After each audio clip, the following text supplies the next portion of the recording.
The second group of Democratic candidates squared off for day 2 of their primary debate. For more on this, it's time for a closer look. As this debate was going on, the president was out of the country for the G20 summit, where he's been weighing in with his usual Twitter nonsense. But after he landed in Alaska to meet with troops, he couldn't help but comment to reporters in person. Good timing. The debate is going on. This is great time. What are your expectations? I think they're all going to do very poorly. I'm sorry, but why are we even asking Trump for his take on this? There are a million other questions you can ask him. Don't ask him man-on-the-street stuff. Sir, are you excited for the new Toy Story movie? Besides, what do you think he's going to say? I'm very excited. I love Elizabeth Warren. And I think Tim Ryan's eyes will look totally normal. Also, you think they're going to do poorly? Be careful for what you wish for, dude, because judging recent history, doing poorly at debates is a pretty good indicator of future success. Maybe one of the Democrats should take a cue from you and stalk the other 9 around the debate stage like an extra from The Walking Dead. Now, as we mentioned yesterday, Elizabeth Warren's rise in the polls has caught the attention of both Democratic frontrunner Joe Biden and Trump, but that hasn't stopped Trump from attacking the other candidates as well, like Biden and Bernie Sanders, as he did in an interview last week. Who would you prefer as an adversary? I really, I've been asked that question. Honestly, you never know. You never know. I could comment on different ones, but I won't bother too much. I think just a little bit. Maybe... Bernie looks like he's had it. Bernie looks crazy, but he always did. But he looks like a tired crazy right now. And Joe Biden, he looks like he's just exhausted. Oh, I'm sorry. Biden looks exhausted? Whenever you have to stand for more than 5 minutes, you look like you're going to tip over and fall flat on your face. This is what Trump does. Trump projects onto other people things that are true about himself. Bernie's crazy, Biden's exhausted, and don't get me started on John Delaney's weird hair. Now, the debates were sorted into 2 groups of 10 by random drawing because there are so many candidates running. In fact, in total, there are 24 Democrats running for president. Look at that. There are so many people on the screen, you didn't notice that one of them is Mr. Bean. And he's very, very good at debates because his answers are the shortest.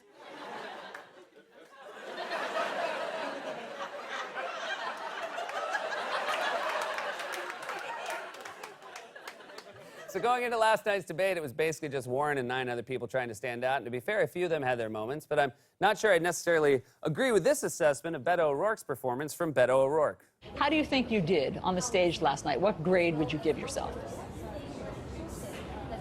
I was really happy with how I did. Okay, but what grade would you give yourself for last night? I'd give myself an A. No, what do you? I mean, I definitely give you an A in freshman Spanish, but I think Cory Booker would disagree. That's the face right there you make.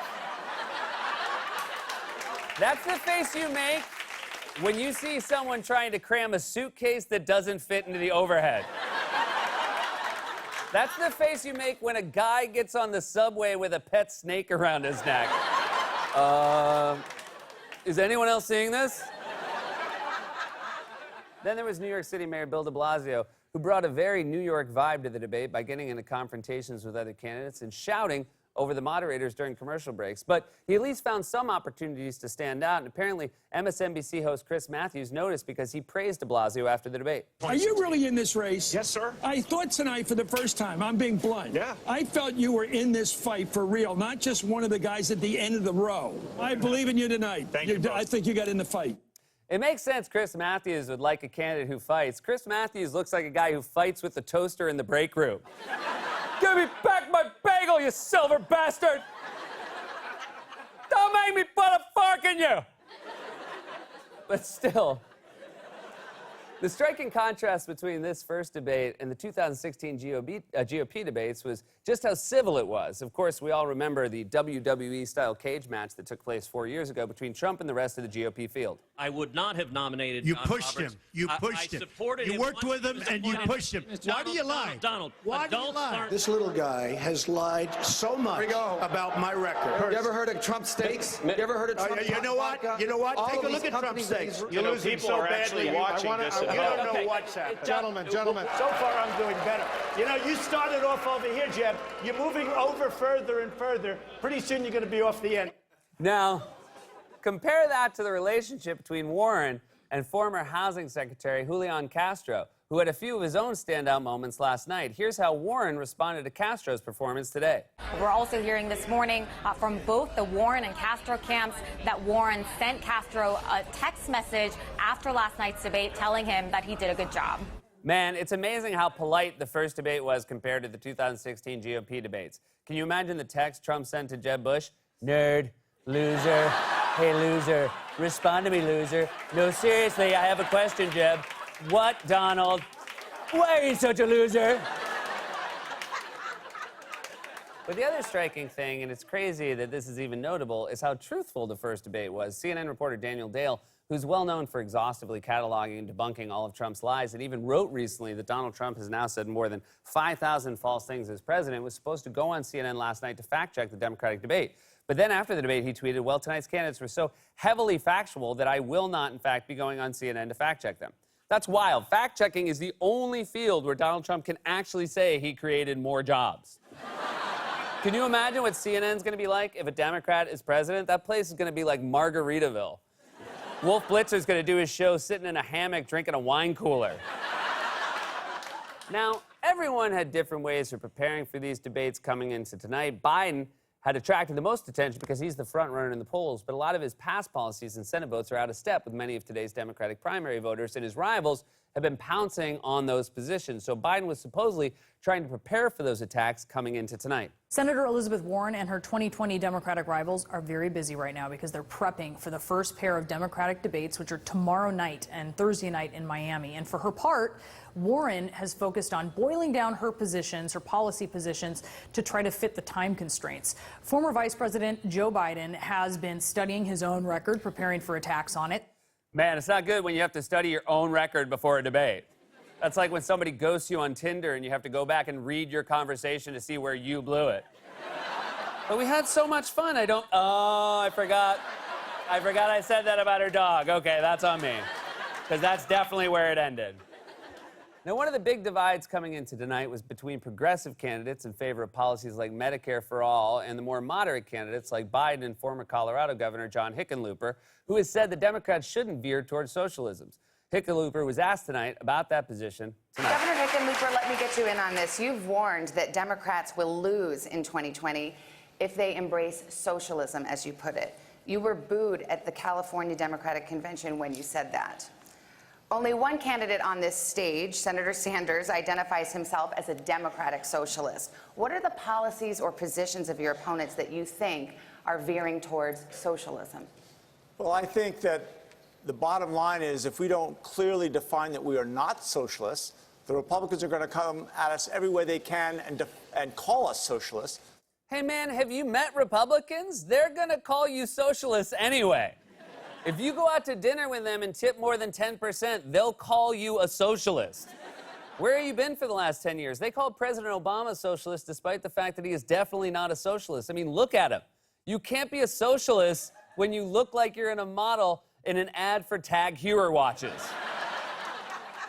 He looks like he's auditioning for a remake of Jerry Maguire. And then Colorado Senator Michael Bennet also tried to take on Bernie with a dig at his Medicare for All plan. Bernie mentioned that the taxes that we would have to pay, because of those taxes, Vermont rejected Medicare for all. Senator, and we shouldn't be wrong. in Bernie's bill. It's amazing how Bernie can respond to something with just a face. It's like when you take your iPad out at the dinner table and your grandpa goes, oh, no. The only pads we'll be using are Brillo pads. Well, we wash the dishes the old-fashioned way. And then the moderators asked a question they also asked yesterday. Who would abolish private health insurance? Bernie and Senator Kamala Harris raised their hands, and then it seemed like Biden maybe didn't know whether he was supposed to raise his hand or not. Who here would abolish their private health insurance in favor of a government-run plan? Yeah. All right. Christian Gillibrand, Senator Gillibrand. That's the definition of a centrist right there. And what's up with him sort of halfway raising his hand? That's like in phys ed when the teacher's divvying up the class and you want to be on a team with your friend. He was also slow to raise his hand later when the moderators asked whose health care plans would cover undocumented immigrants, prompting some confusion. Raise your hand if your government plan would provide coverage for undocumented immigrants. Okay. Vice President Biden, I believe you said that your health care plan would not cover undocumented immigrants. Could you explain your position? I'm sorry, I beg your pardon. I believe at the show of hands you did not raise your hand. Did you raise your hand? No, I did. Okay, sorry. Did you raise your hand? If I had the right answer, I did. What was your answer? Or what was the question? Then the issue of age came up when California Congressman Eric Swalwell took a dig at Biden using an old quote from Biden himself. I was 6 years old when a presidential candidate came to the California Democratic Convention and said, "It's time to pass the torch to a new generation of Americans." That candidate was then Senator Joe Biden. Joe Biden was right when he said it was time to pass the torch to a new generation of Americans 32 years ago. He's still right today. If we're going to solve the issues of automation, pass the torch. Damn, you're bringing a Biden quote to take down Biden? Come on. If anyone's going to take down Joe Biden with a Joe Biden quote, it's Joe Biden. Also, look at that smile. Joe Biden uses his teeth the way Wonder Woman uses her bracelets. That zinger just bounced right off that pearly white wall. And by the way, just in case you were wondering, after last night's debate, another candidate got a chance to bust out some Spanish again, and it was South Bend Mayor Pete Buttigieg. I want to say hello and good evening, buenas noches to Mayor Buttigieg. Buenas noches, gracias de invitarnos. Gusto en verlo, caballero. When he did that, NBC took a live shot of Cory Booker at home. Now, the question of health care was obviously a hot topic, as were many questions, which led to a lot of over-talking and yelling at the beginning. The biggest part of this debate that we're missing one more time. How this affects Senator Harris, I'm so sorry. Probably ought to contribute to the generational conversation. As part of Joe's generation. I'm all for Part of Joe's generation. Let me respond. Good Lord, sounds like the audience at a cockfight. And I'm sorry, you guys think you can win a scream fight with Bernie Sanders? You're bringing a kazoo to a bullhorn fight. They didn't even turn on Bernie's mic because it would blow out the speakers. But then Harris jumped in with a line that got raucous applause and quieted everyone else down. Senator We Harris. can't afford to wait for evolution on these issues. Hey, guys, you know what? America does not want to witness a food fight. They want to know how we're going to put food on their table. Yes?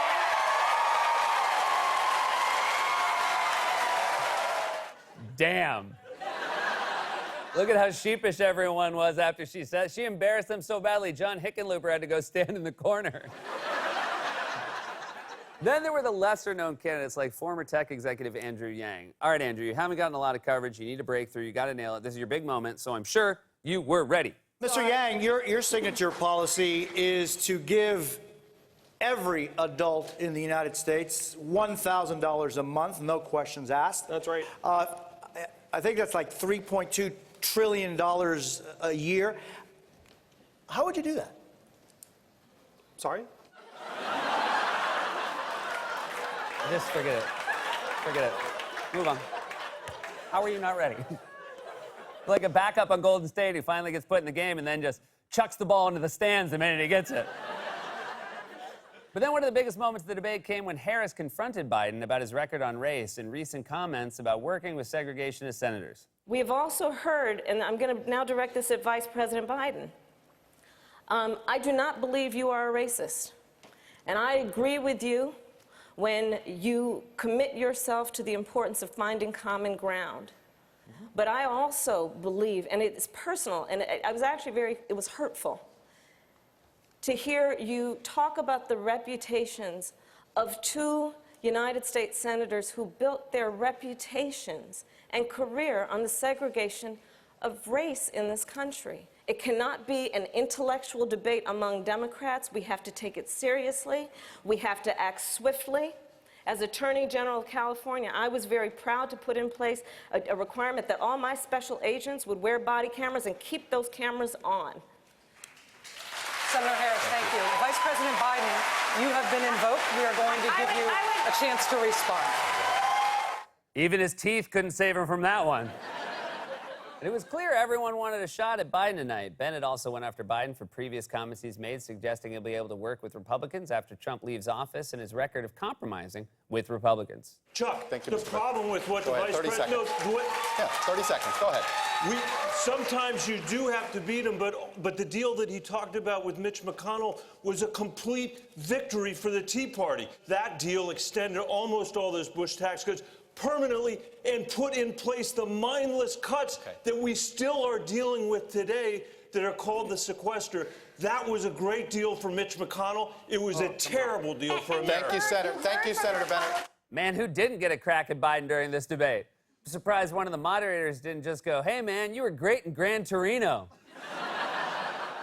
At some point, they just started inviting random audience members up on stage to slam him. Yeah, I just want to say I'm more of a bus guy, and I think Amtrak sucks ass. Team Greyhound. And Biden seemed kind of defeated by all the attacks because at one point he just said he was out of time. I'm the guy that extended the Voting Rights Act for 25 years. We got to the place where we got 98 out of 98 votes in the United States Senate doing it.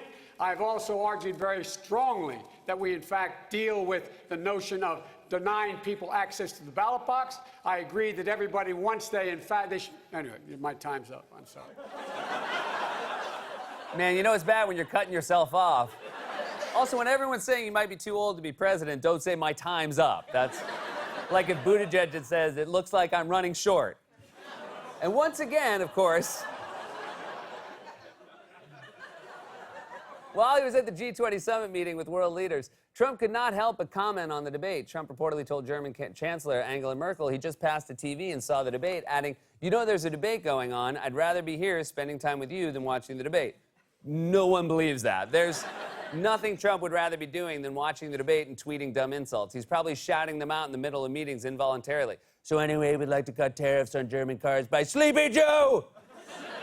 Of course, another huge issue in this campaign, one that deserves way more time and attention than it's been getting, is the climate crisis. A lot of the candidates have detailed plans to deal with this crisis. And then there's Hickenlooper, a geologist, who found a way to mention that he was a scientist not once, but twice. If you look at the Green New Deal, which I admire the sense of urgency and how important it is to do climate change, I'm a scientist. I share the sense of urgency. I'm a scientist. All right, man, if you have to say I'm a scientist once, I'm on board. But if you say it twice, I'm skeptical. Your doctor doesn't come into the exam room and say, I'm a doctor. Did you know I'm a doctor? Say it once and move on. If I'm at a dinner party and someone says I'm a scientist 2 times, I'm faking an illness and getting the hell out of there. Then later, moderator Chuck Todd attempted to get an answer from the candidates on the first issue they would tackle as president, while some of them bent the rules by listing multiple issues or giving long answers. I'm not sure Biden even understood the rules. The first thing I would do is make sure that we defeat Donald Trump. Okay. Period. Wait, the first thing you do after you beat Donald Trump is beat Donald Trump? When I'm president, we'll hold a presidential election every single day. I'll beat Donald Trump on Monday. I'm going to beat him again on Tuesday. And then when Wednesday rolls around, my time's up.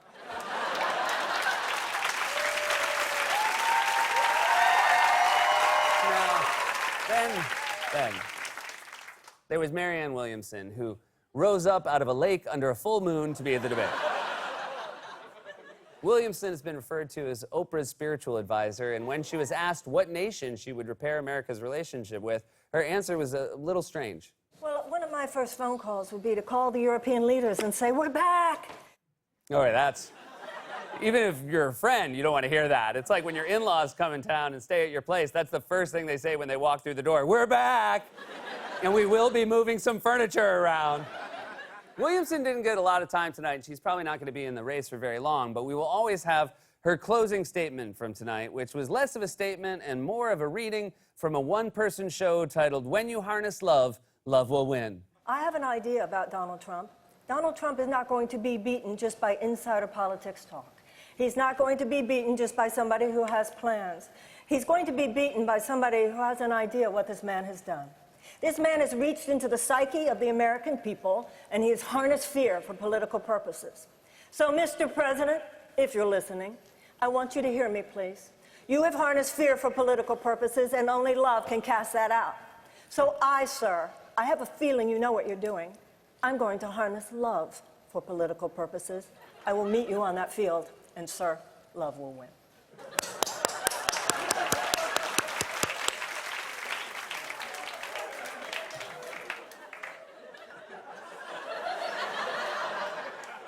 The 4 people who did not qualify for these debates watched that and thought, what?